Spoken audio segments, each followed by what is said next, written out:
Thanks for joining us on Behind the Spotlight. I am Crystal Lampett, and I am so excited to have Madisen Ward and the Mama Bear in studio tonight. Guys, thank you so much for being here. Thank you for having us. So you've probably heard of these guys around town, but we're going to give you a little sneak peek at some of the songs that you maybe have not heard them perform yet. And we're kicking it off with Molly Drake. Take it away, guys.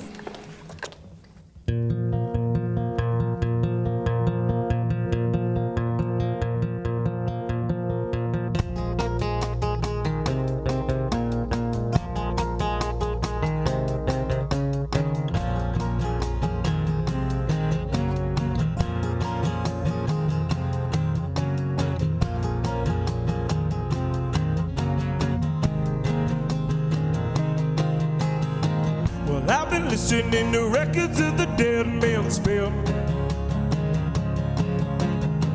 I've been listening to 45s playing at a 33 speed. Well, is it better for me? And is it better for them? Is this how it should be? A true legacy can never learn how to swim until you're with the world.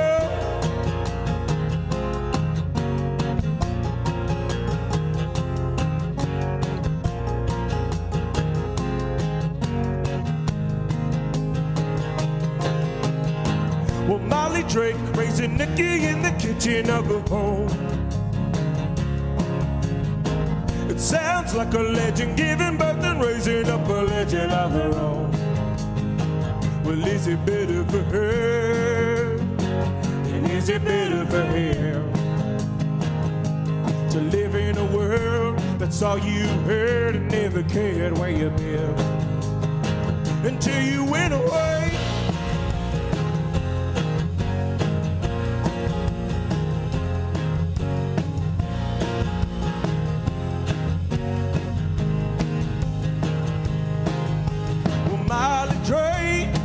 You're not safe walking on the bottom of the river. Is it hard? Well, every step of the way. Well, Molly Drake, you're not safe walking on the bottom of the river. Is it hard? Well, every step of the way. Well, oh, Nikki, what you wanna be a music maker for? It sounds like they're only loving you and you ain't making music anymore. Is it better for me? I better leave it alone. How the music could be if the needle was free to make decisions on its own.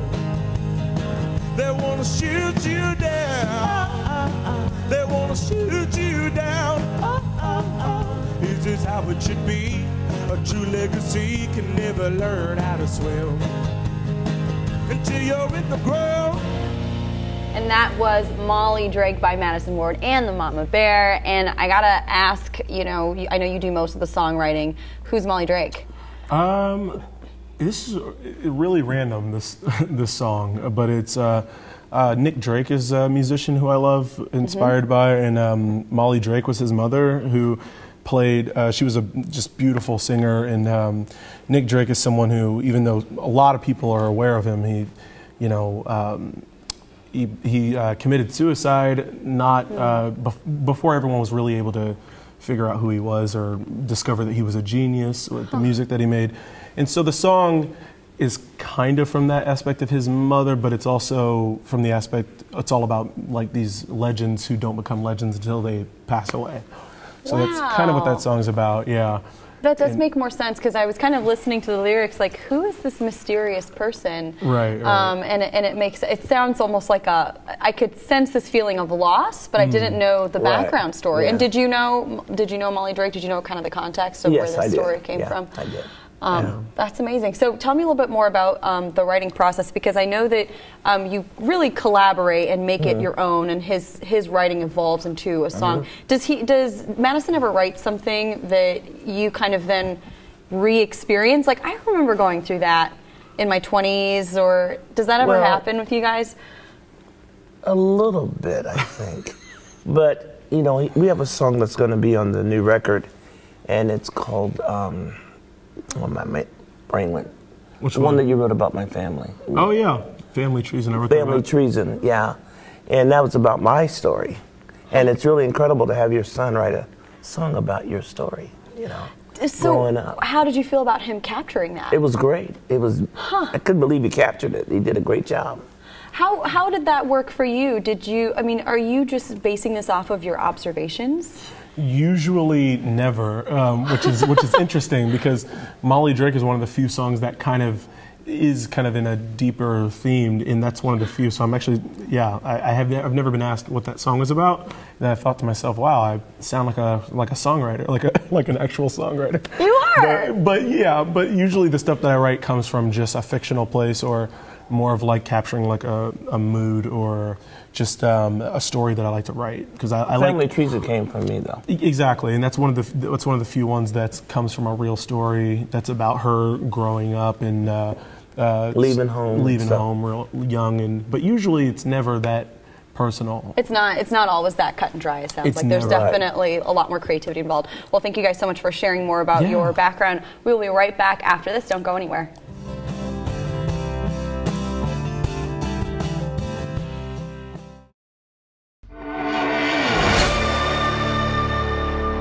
Welcome back to Behind the Spotlight. I'm here with Madisen and Ruth from Madisen Ward and the Mama Bear, and we were just kind of talking about some of your inspiration. I know it sounds like for you kind of focus on developing the melody first. Correct. Is that right?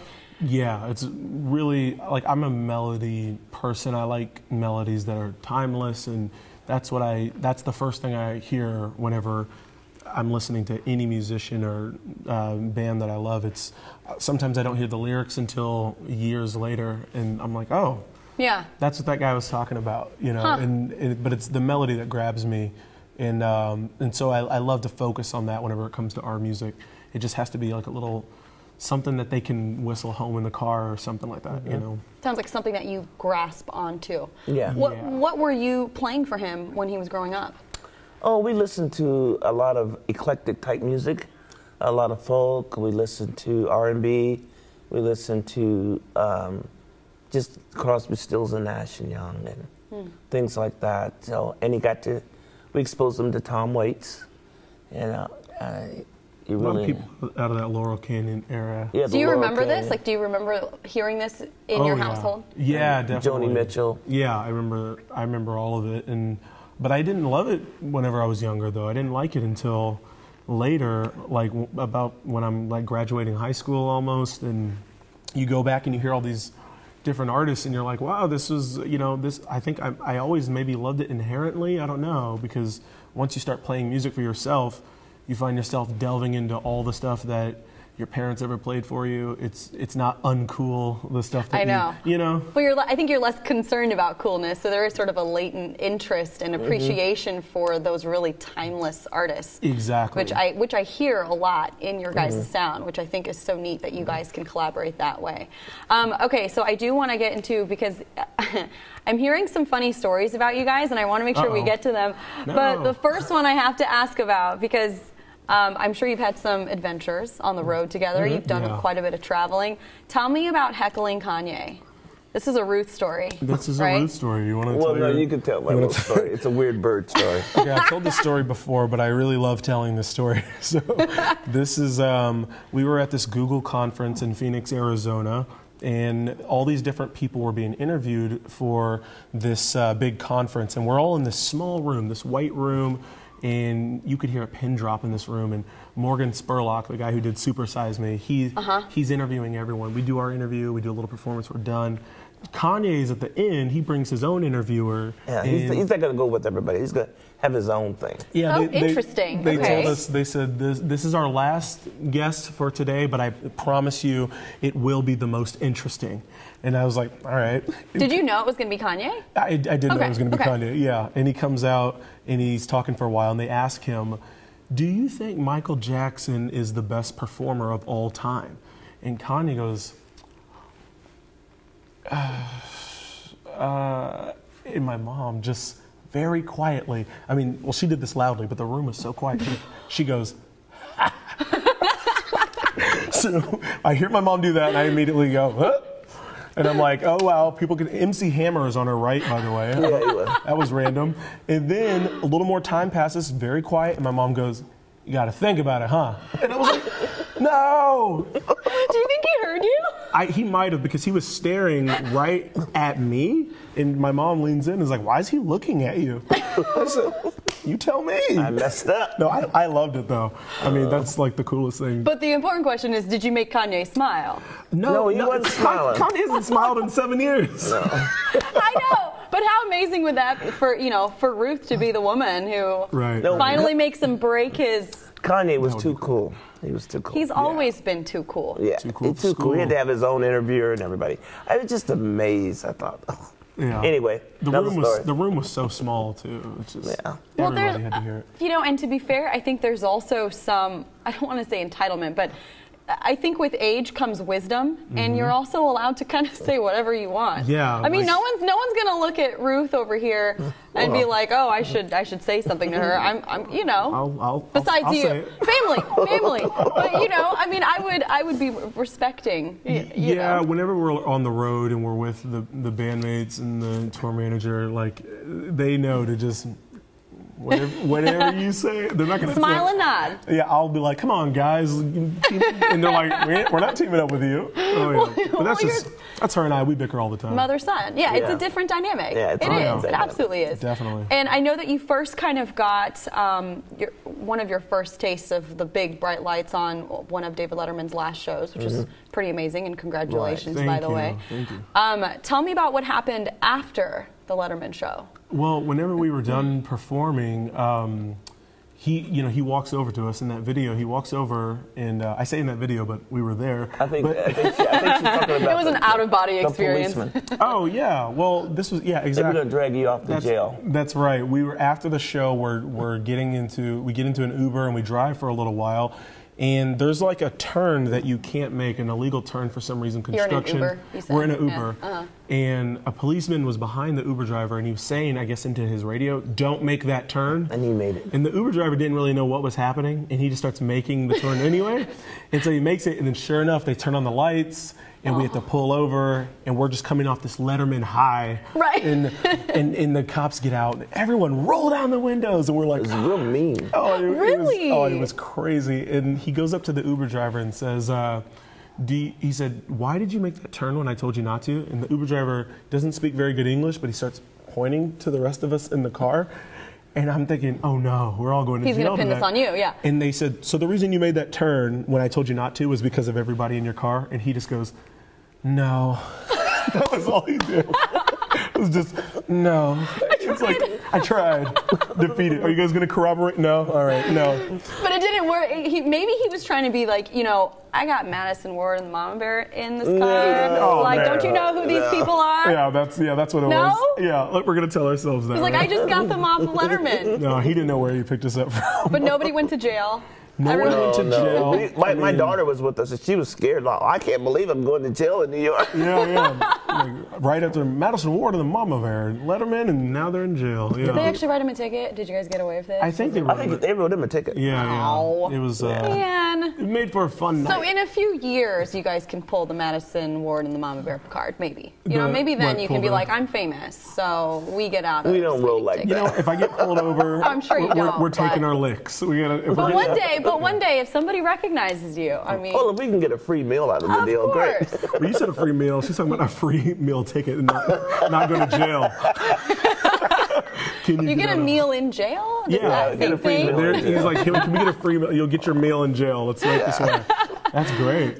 I love hearing all the on-the-road stories. You have traveled quite a bit. I know you went to Dublin. You've gotten to go to the UK. What's been your favorite city so far that you've had a chance to visit? Well, not in Europe. Europe is beautiful, though, and I love Belgium and all. But my favorite city in the States is North Carolina. North Carolina? Yes, Why it's is that? beautiful. Okay. The Blue Ridge Mountains, and it's just a beautiful city. I mean, the state. The state is a beautiful state. How about, would you agree? No. Where's your favorite North spot? Carolina is beautiful. Sure.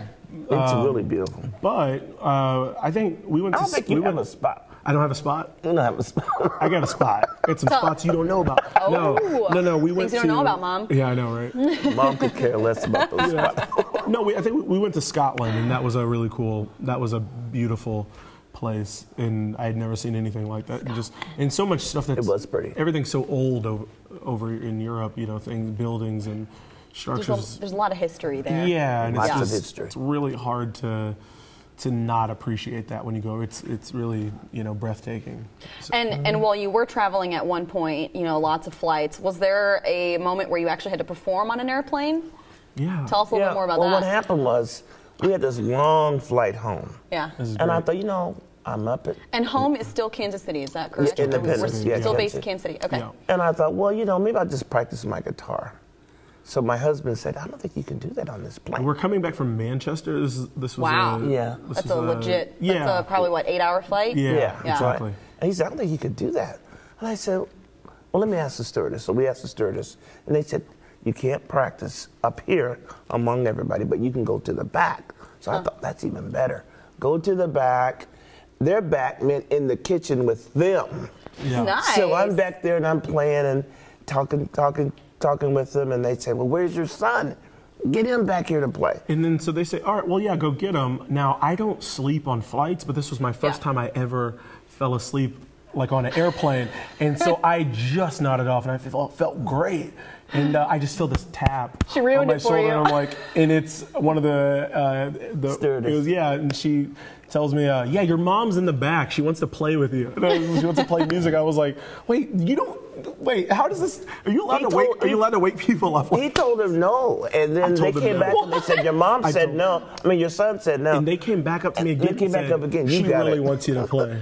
So I was like, took the seatbelt off, walked back, and we ended up playing like a show for we did a little show for the stewardess. No people that stood in line. Yeah, a bunch of people started coming out. It was great, and it was really neat, and they really appreciated it to the point where they made when we landed, they said, we want to thank Madisen Ward and Mama Bear for playing music for us. An announcement, gave us a bottle of champagne that they put in a little plastic so you can get through security or whatever. What? Yeah. I was like, all right. Really? I'm going to take they were your very nice. lead. Yeah, it was neat. Yeah. We didn't know it was going to happen like that, but it did, and it was great. Somebody got that on video somewhere, but it's just a lot of plane noise. It sounds like, that's too bad. Yeah. It didn't quite turn into like the viral video sensation. No. This is not a sensation. I bet that, but imagine, also being a flight attendant and going on these long flights day in and day out. They probably really loved having a change of pace. Yeah, they all seemed to be really on board with it, and they were singing along on some songs that they knew,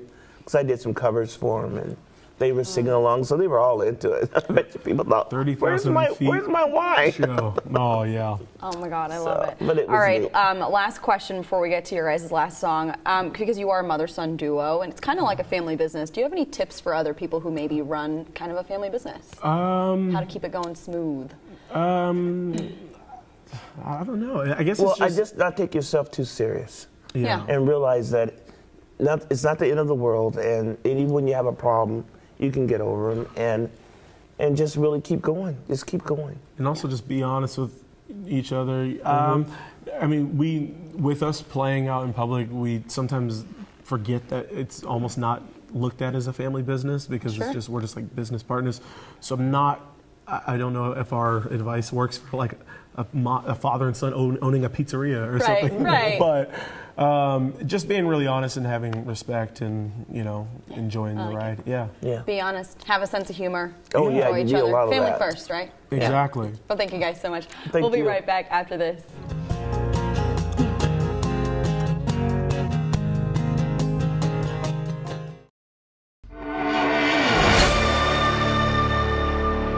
Welcome back to Behind the Spotlight. We have been hanging out here with Kansas City natives, Madisen Ward and the Mama Bear, and we do have one more song for you. But before we get to that, I want to make sure that everybody knows where they can find your music. Okay, they can find it on Spotify, as well as record stores. Record stores everywhere. iTunes. iTunes. Yeah. iTunes. And then you're on all over the social media, right? I know I follow you on Instagram. You've got a Facebook page. Yeah, all different. There's a website with stores and all that. You can buy merchandise or not buy merchandise, and Whatever you feel like. yeah, whatever you, yeah, and so, but yeah, we're connected, we're linked in. Got it. All right, good to know. Madisen Ward and Mama Bear, one more song, and this one is called Long Time Fool. Take it away.